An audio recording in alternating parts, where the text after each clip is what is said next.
Have you read PowerNomics? If you read PowerNomics, that's a plus for you. God bless Dr. Claude Anderson, greatest black man ever. Love him very much. Have you written your first will or trust?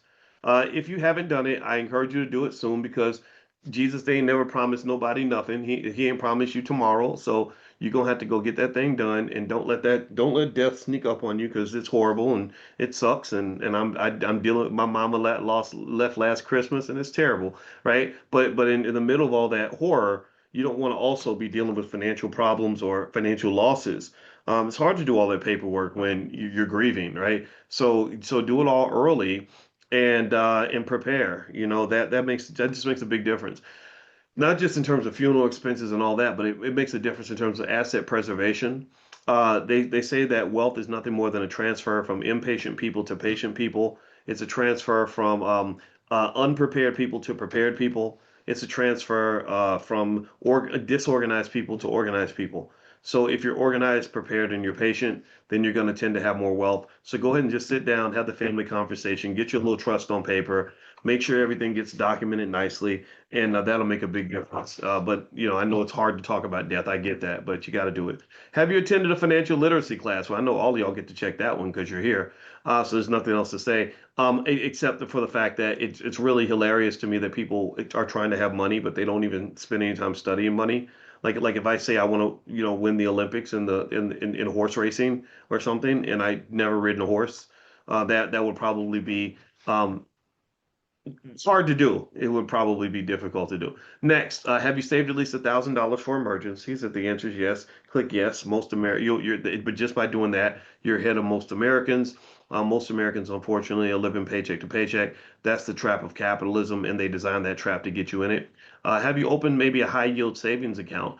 That's that you get bonus points for that.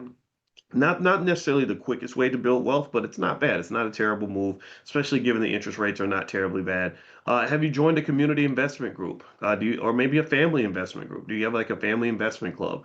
If you've done that, then click on that. Have you had a family money meeting? Have you sat with your family and had a money meeting? Just maybe one Zoom where you got together and just talked. Just talk. Don't even say we're going to talk about money. Just say we're going to talk because we love each other and everything starts with love. And because I love you, I'm going to prepare with you. I want to make money with you. I want to help you be successful. I'm going to share information with you. I'm going to share wealth with you. And I may not even give you a nickel. The wealth I'm going to share with you might be my wisdom. It is my attention. It is my creativity. It is my network, right? It is maybe I buy something from you. I become a customer of your new business, right? To give you some momentum in your company, right? So there's a lot of ways you can provide wealth to each other that doesn't have to do with money.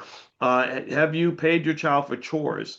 And to teach savings, if you have kids or grandkids, paying the kids not just is something to teach them the value of a dollar, and also it also is you can write these things off on your taxes. One thing that wealthy people do is they always hire their kids, and when they hire their kids, then suddenly all the spending they do, every family vacation is a business trip. The money they pay the kids, they write that off on their taxes.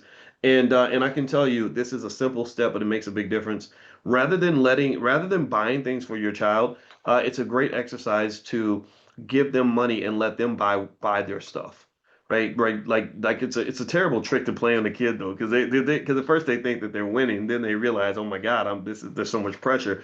So I did this to my daughter when she was about 12 or 11, and I said, how about this? When we go to the mall, instead of me buying your stuff and you telling me what to buy, I'll just give you $120 and you can buy whatever you want. And she was like, yeah. I said, would you like that? She said, yeah. But she didn't know her daddy had a PhD in finance. So I'm like, yeah, I got you now. So so anyway, I gave her the $120. She's freaking out because it's a lot of money. Like little kids, I mean, all these I gave her a bunch of tens and twenties and fives. And I was like, oh, wait, hold on. Here's 10. There's 20.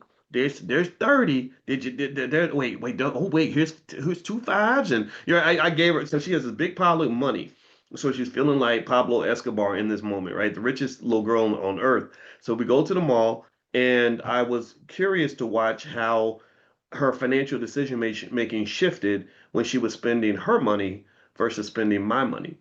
And when I tell you, in that very moment, in that Christmas, I'll never forget it. I saw her wheels spinning as a consumer, spender, investor, whatever you want to call it.